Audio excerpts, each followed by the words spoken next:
Bom dia. Parece que quando chove, os irmãos ficam com medo de vir para a igreja.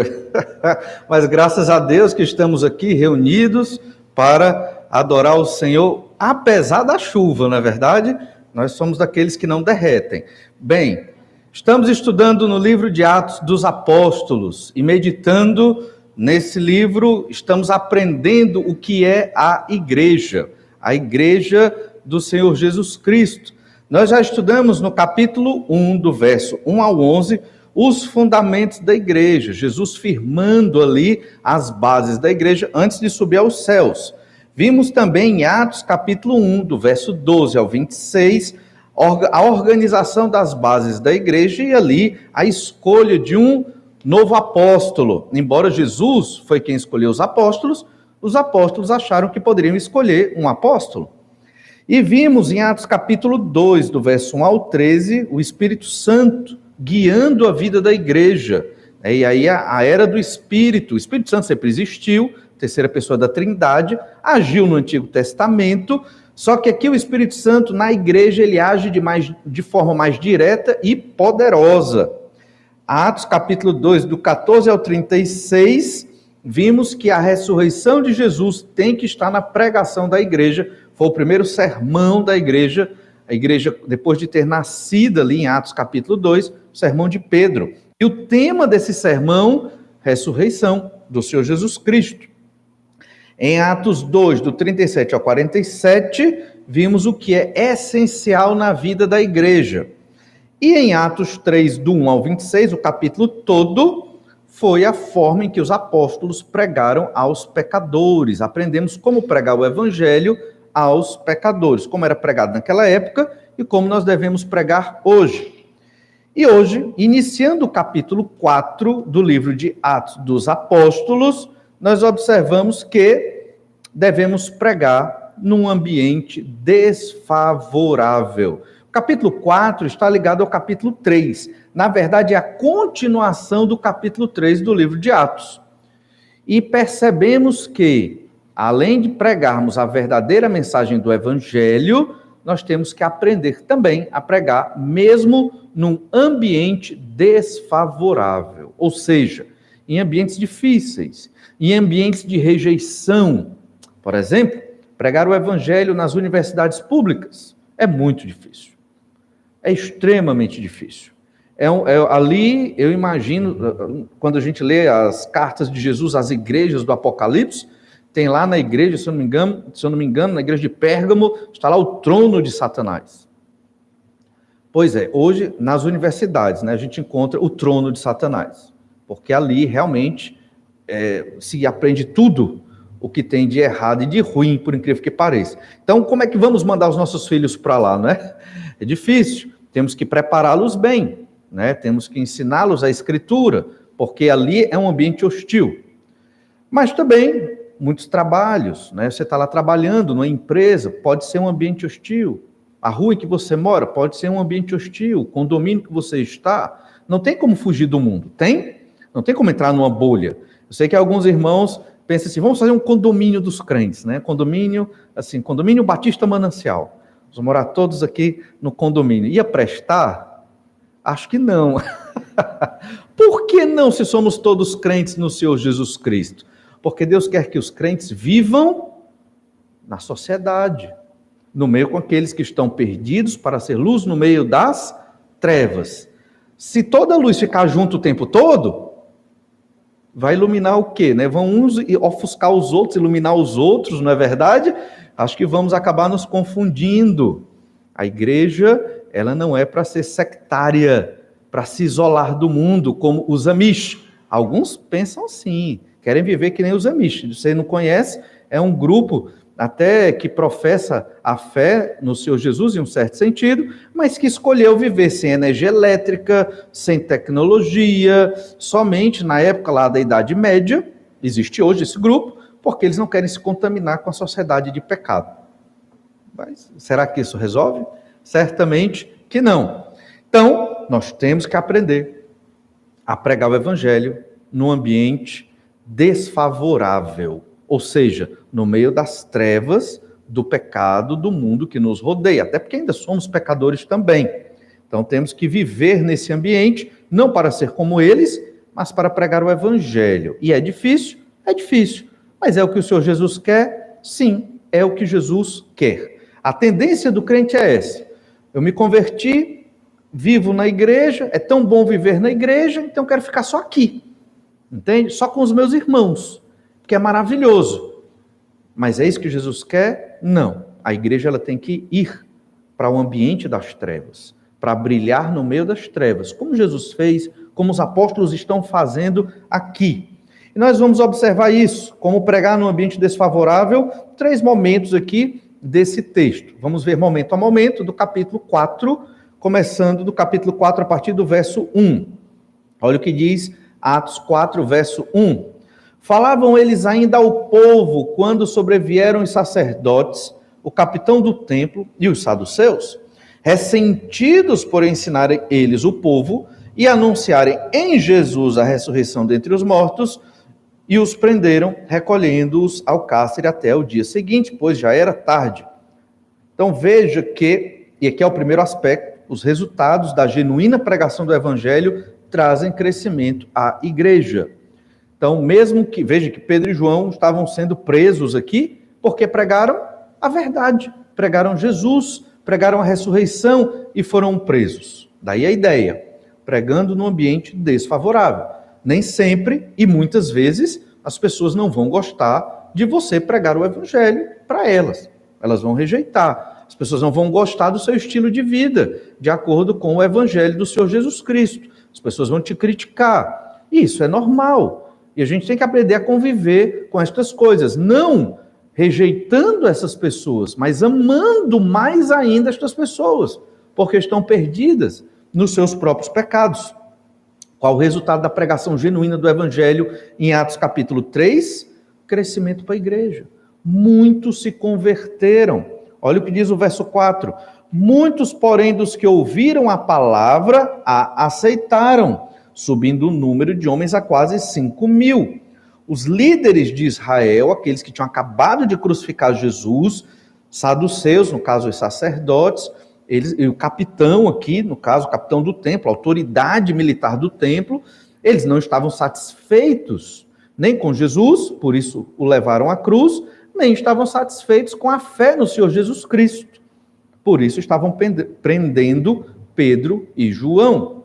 Então veja, temos que aprender a enxergar as coisas na ótica de Deus. 2 homens precisaram ser presos. O que é que eles fizeram de errado? Nada. Eles pregaram a palavra do Senhor. Mas isso foi necessário no plano de Deus para que milhares de pessoas se convertessem. Cerca de 5.000. Para pregar o evangelho, nem sempre vai ser num ambiente favorável.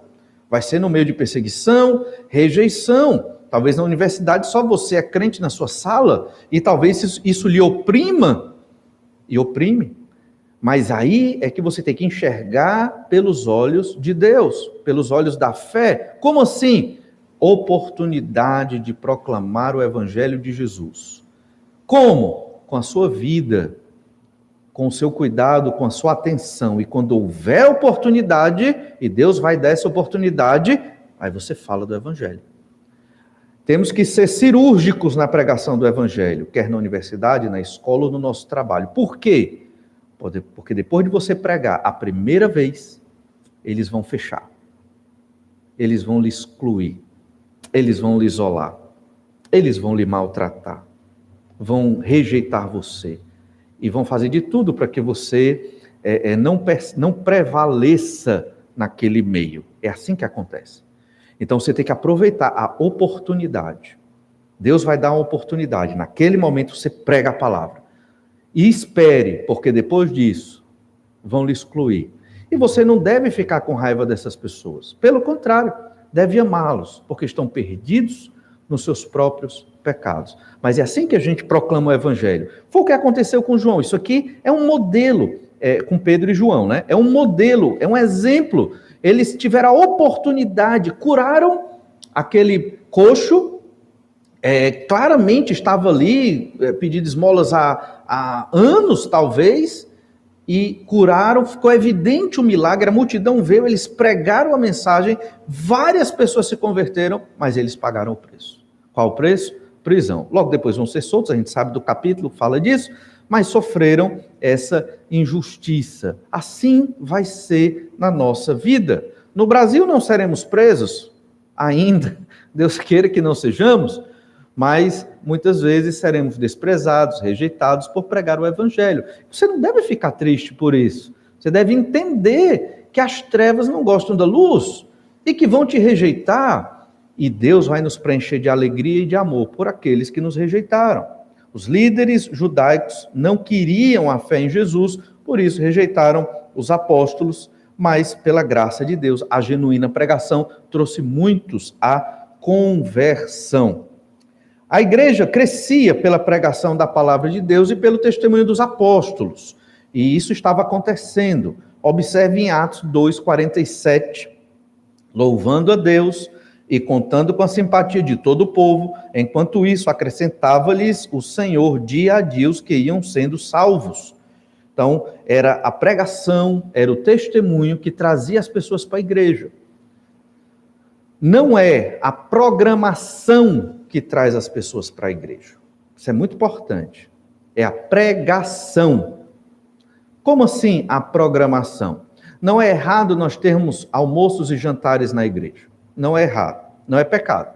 Não é pecado ter um dia para as crianças brincarem aqui ou para os jovens terem um lazer na igreja. Não é pecado. Mas não é isso que traz as pessoas para a igreja.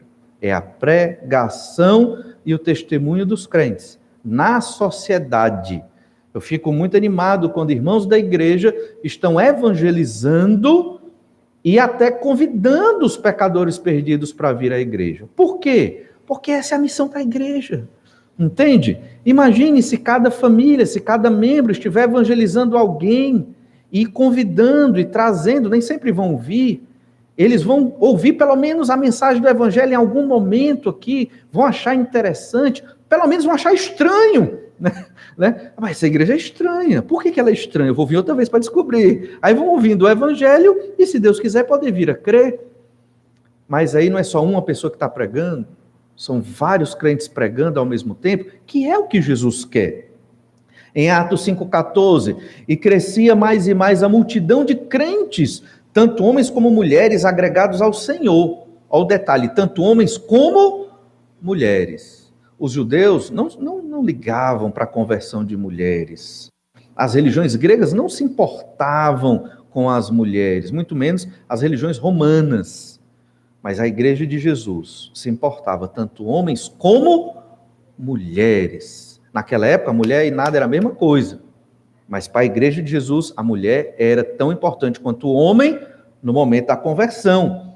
E a igreja ia crescendo. Atos capítulo 6, verso 7. Crescia a palavra de Deus. É interessante isso.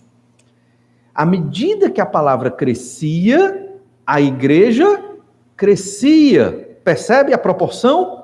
Quanto mais eles pregavam, mais a igreja crescia, porque é pela pregação do evangelho que virão as conversões. Então, quanto mais esta igreja, os crentes estiverem pregando aí fora o evangelho, fora dessas paredes, mais a igreja vai crescer. Não necessariamente a nossa igreja, mas a igreja de Jesus. Você pode pregar para uma pessoa, numa localidade, essa pessoa pode ir para outra igreja, não tem problema. Mas é alguém que crê em Jesus. E essa é a ideia, nós pregarmos o evangelho para que outros venham a crer. Obviamente o Senhor faz a colheita, e então vão para a igreja de Jesus, quer seja esta igreja de Jesus ou outra igreja do Senhor Jesus Cristo.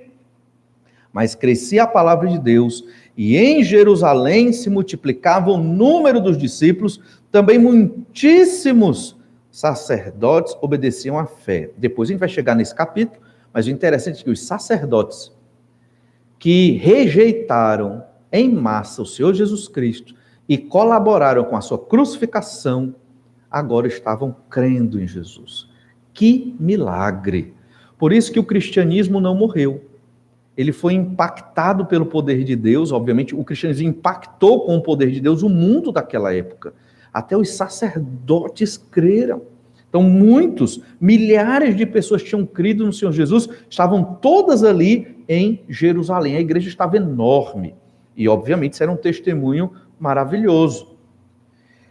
Eles aproveitavam cada oportunidade para pregar o evangelho, até no meio do sofrimento. É o que nós devemos fazer também. Olha Atos capítulo 4, verso 5. No dia seguinte, reuniram-se em Jerusalém, Atos 4, verso 5, no dia seguinte, reuniram-se em Jerusalém as autoridades, os anciãos e os escribas, com o sumo sacerdote, Anás, Caifás, João, Alexandre e todos os que eram da linhagem do sumo sacerdote. Olha, era um outro tribunal aqui, era o Sinédrio reunido novamente para julgar Pedro e João, como fizeram com Jesus, só que com Jesus foi escondido, à noite, tudo. Mas aqui, no dia seguinte, se reuniram para, da mesma forma que fizeram com Jesus, eles iriam fazer com os apóstolos. E essas autoridades, sumos sacerdotes, anciãos, escribas, deviam ter fariseus aqui no meio, provavelmente, era o Sinédrio, 70 homens ali que governavam Israel, mesmo sob a autoridade romana. E o que foi que aconteceu? Verso 7. E pondo-os perante eles, os arguíram, com que poder ou em nome de quem fizestes isto? Ora, afinal de contas, eles curaram um coxo, que há anos estava ali, na porta, ali na entrada do templo. Com que autoridade? Autoridade de Deus, eles disseram, do Senhor Jesus Cristo, e eles curaram, claramente disseram que não foi deles o poder, mas veio de Jesus. Isso é muito explícito na pregação deles ali.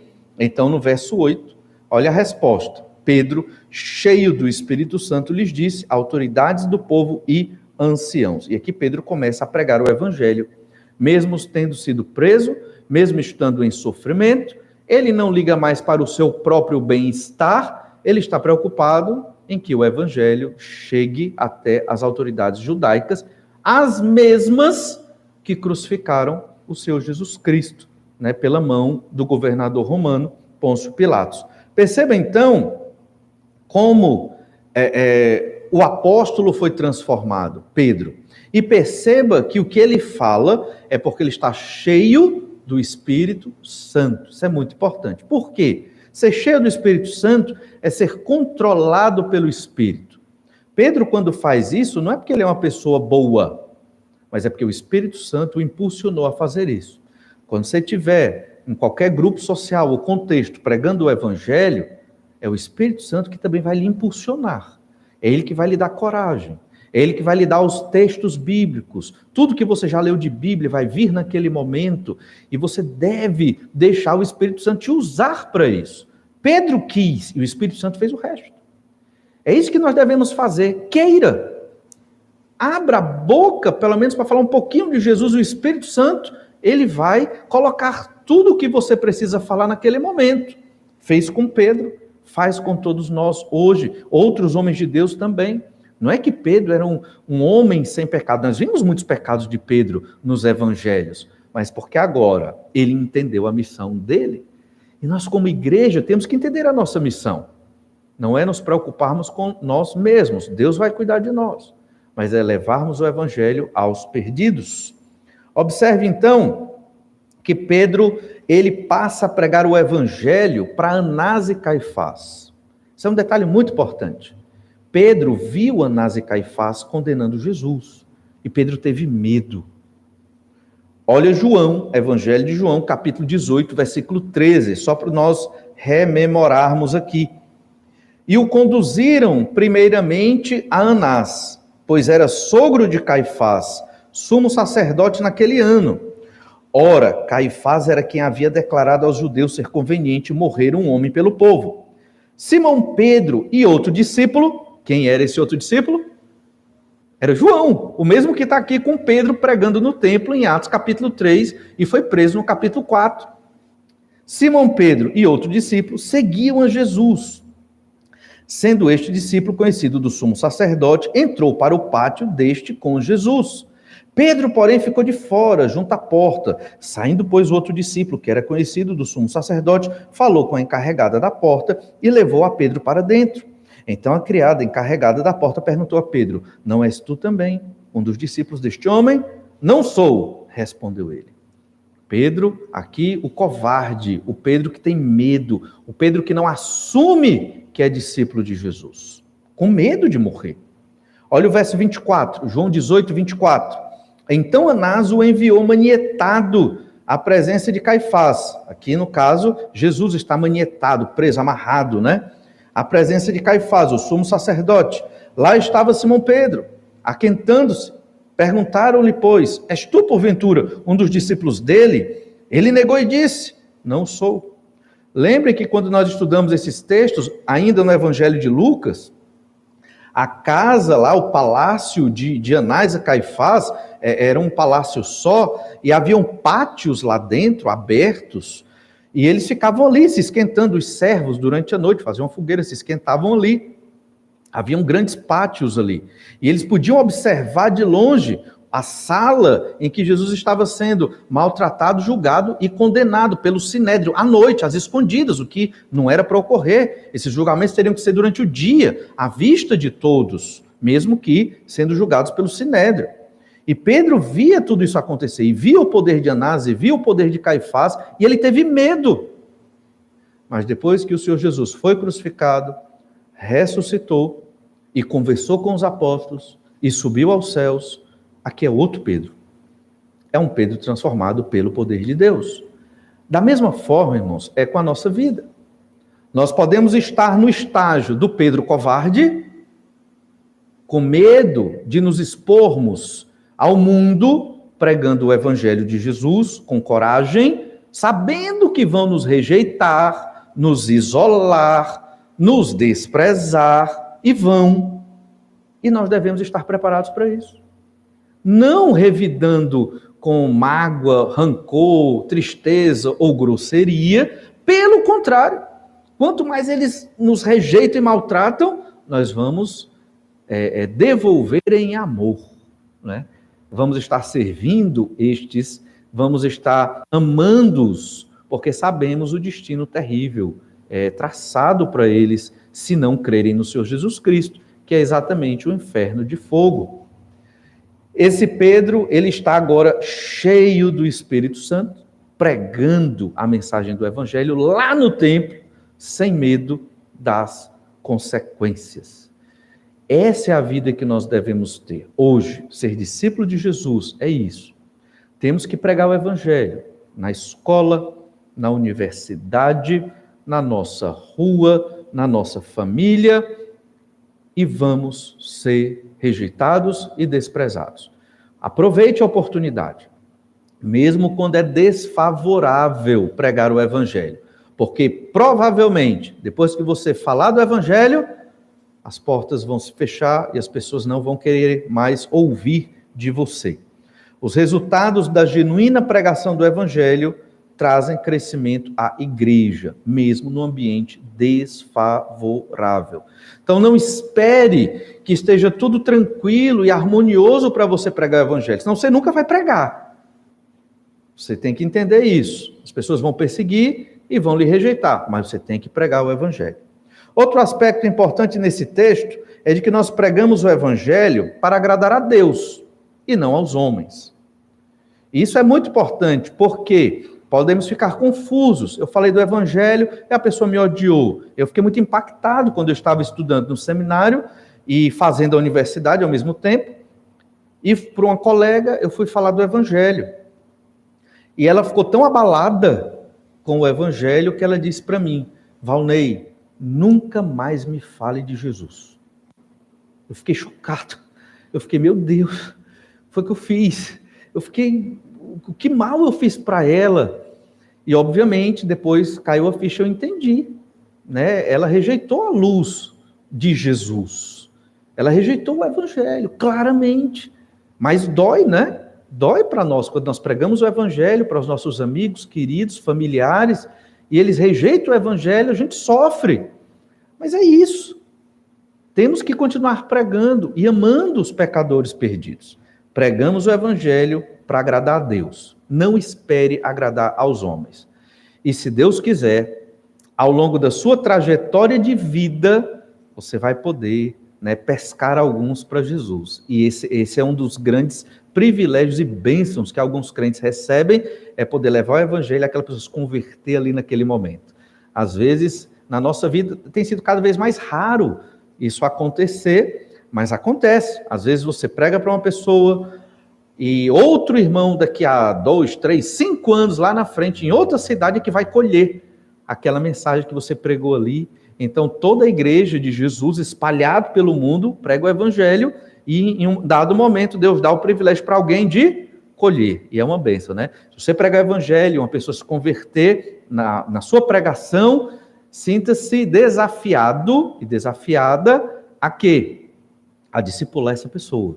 Deus lhe deu ela para você prepará-la, para você ensinar os primeiros passos da fé em Jesus, ensinar o que é oração, ensinar como pregar o evangelho, ensinar o que é uma igreja, ensinar como ler a Bíblia, ensinar as doutrinas fundamentais sobre Deus, Pai, Filho e Espírito Santo, ensinar sobre a obra redentora do Senhor Jesus Cristo, então sobre a piedade. Tudo isso nós temos que ensinar para as pessoas que estamos discipulando e preparando para serem discípulos de Jesus, não nossos discípulos, mas discípulos de Jesus.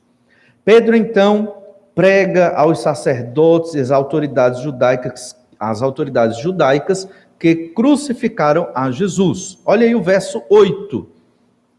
Então Pedro, cheio do Espírito Santo, lhes disse: autoridades do povo e anciãos, visto que hoje somos interrogados a propósito do benefício feito a um homem enfermo e do modo por que foi curado, tomai conhecimento vós todos e todo o povo de Israel, de que em nome de Jesus Cristo, o Nazareno, a quem vós crucificastes e a quem Deus ressuscitou dentre os mortos, sim, em seu nome é que este está curado perante vós.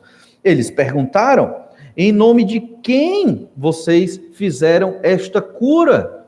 Eles disseram: com que autoridade vocês fizeram esta cura? E eles disseram: a autoridade de Jesus Cristo.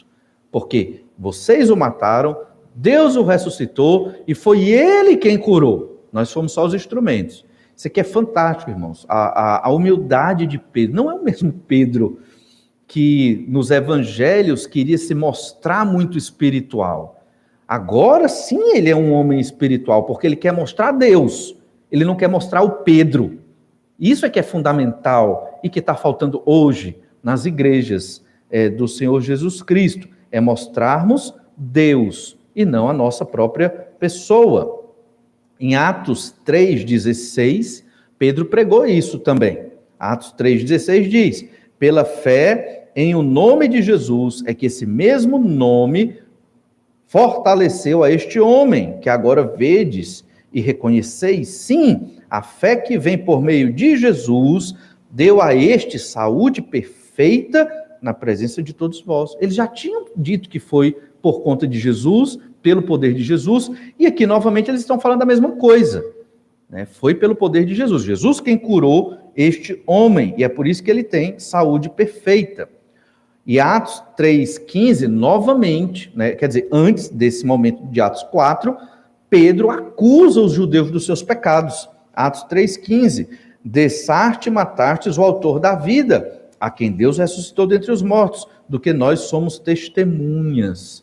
E aqui Pedro, ele não só apresenta a salvação em Jesus, como ele também apresenta os pecados do povo de Israel. O pecado de vocês foi ter matado o autor da vida, o Salvador, o Messias, o Senhor Jesus Cristo. E então no verso 11, Pedro diz quem é Jesus, Atos 4:11. Este Jesus é pedra rejeitada por vós, os construtores, a qual se tornou a pedra angular.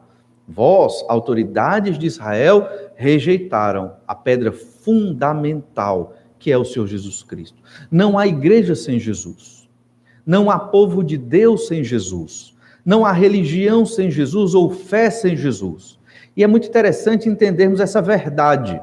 Nós não seguimos pastores, nós não seguimos igreja, nós não seguimos religião, nós seguimos Jesus Cristo, ressurreto, o Filho de Deus. É a Ele quem nós seguimos. E Jesus se revelou na Bíblia Sagrada. Isso é muito importante. Hoje esta igreja segue a palavra de Deus. Daqui a 50 anos, não sei. No que depender de mim, continua seguindo. Mas, quando eu partir daqui, não sei. quem vai ficar, ou se outro, como é que vai ser. Eu já vi muitas igrejas que começaram muito bem, se perderam no meio do caminho e rejeitaram a fé no Senhor Jesus. Vocês sabiam que existe igreja batista no Brasil, perto de nós aqui, que ensina que Jesus não é Deus? Sabiam disso? Igreja batista, tá lá, igreja batista tal. Um exemplo, nem sei se essa igreja existe. Igreja Batista da Estrela da Manhã. A igreja fictícia que eu criei agora. Eita, bonita essa igreja. Prédio muito bonito, né? Os departamentos muito bem organizados. Negócio maravilhoso. Eu vou lá para aquela igreja, congregar com minha família.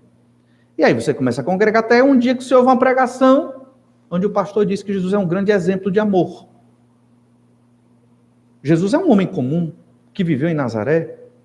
A turma pensou que ele era Deus, mas ele deu um exemplo de amar e morrer pelas pessoas que passam necessidade. Um grande exemplo de amor, um libertador social. Percebe como é sutil? Essa pregação não diz que Jesus é Deus, que Jesus nos salvou da condenação dos nossos pecados no inferno, que Jesus já existia na eternidade passada, fez-se carne e morreu na cruz para nos libertar. Essa pregação fictícia que eu falei aqui, de uma igreja fictícia, mas que existe mesmo por aí, não com esse nome, com outro nome, pregam que Jesus não é Deus. São os teólogos liberais. Isso existe. Esses teólogos liberais iniciaram na Alemanha, né, os estudos deles, apoiaram Adolf Hitler na Segunda Grande Guerra Mundial, e muitos deles vieram para o Brasil, principalmente no sul do país, e plantaram instituições e seminários. Isso contaminou toda a nossa nação com esse falso evangelho. Percebe como é perigoso? Por isso Pedro está dizendo aqui, este Jesus é pedra rejeitada por vós, os construtores, a qual se tornou a pedra angular. Não há fé sem o Senhor Jesus Cristo. Estamos aqui por causa do Senhor Jesus Cristo, Filho de Deus, que morreu na cruz pelos nossos pecados. Não podemos perder esse norte, o sentido, como pregamos ontem, o sentido da vida. Olha Atos 4:12, e é o que Pedro vai dizer aqui: e não há salvação em nenhum outro, porque debaixo do céu não existe nenhum outro nome dado entre os homens pelo qual importa que sejamos salvos. Toda a pregação é em torno de uma pessoa, que é Deus, que é Jesus. Não é em torno do nome da igreja, do nome do pastor, do bispo, em torno do nome de uma instituição. É em torno do nome do Senhor Jesus Cristo. E é isso que nós temos que ter em mente. Porque senão vamos cair no mesmo erro de outros cristãos que caíram ao longo da história da humanidade, que começaram a crer na igreja, a crer numa denominação, a crer num líder e não creram no Senhor Jesus Cristo. Pedro, ele não está falando de nenhuma religião em si aqui. Ele fala especificamente do Senhor Jesus Cristo e a ele que nós devemos conhecer. Os próprios perseguidores, ao verem a intrepidez de Pedro e João, Atos 4:13, sabendo que eram homens iletrados e incultos, admiraram-se e reconheceram que haviam eles estado com Jesus. Esses homens são diferentes, não são os mesmos, eles realmente andaram com o Senhor Jesus Cristo. Esse foi o testemunho e a pregação de Pedro e João. Percebemos que devemos pregar num ambiente hostil. E pregar num ambiente hostil é um ambiente difícil, um ambiente de resistência, porque isso vai ser normal, porque as trevas não querem a luz, mas nós temos que pregar. Você vai sentir que é hostil quando você estiver na escola, na universidade, e você falar de Jesus, as pessoas vão te rejeitar, e isso é normal, e você deve fazê-lo, você deve continuar pregando. Eu vou ficar sem amigos, é isso mesmo, é para isso que serve a igreja. Nós somos irmãos em Cristo, e nos apoiamos, e nos amamos, e nos cuidamos, é para isso que serve a igreja, para termos força no meio dessa perseguição psicológica e emocional que enfrentamos quando pregamos o Evangelho do Senhor Jesus Cristo. Os resultados da genuína pregação do Evangelho trazem um crescimento para a igreja e pregamos o evangelho para agradar a Deus e não a homens. Continuaremos observando esse texto, né, em outro domingo, mas temos que aprender esta verdade, pregar o evangelho de Jesus, mesmo em ambientes desfavoráveis. Vamos orar e pedir que o Senhor nos fortaleça. Senhor Deus, te louvamos, gratos pela tua palavra e pelo teu amor. Pai amado, nos fortalece para sermos pregadores do evangelho do Senhor Jesus Cristo para a glória do teu nome, ó Pai. É o que te pedimos, em nome de Jesus. Amém. Deus abençoe a todos e um bom almoço.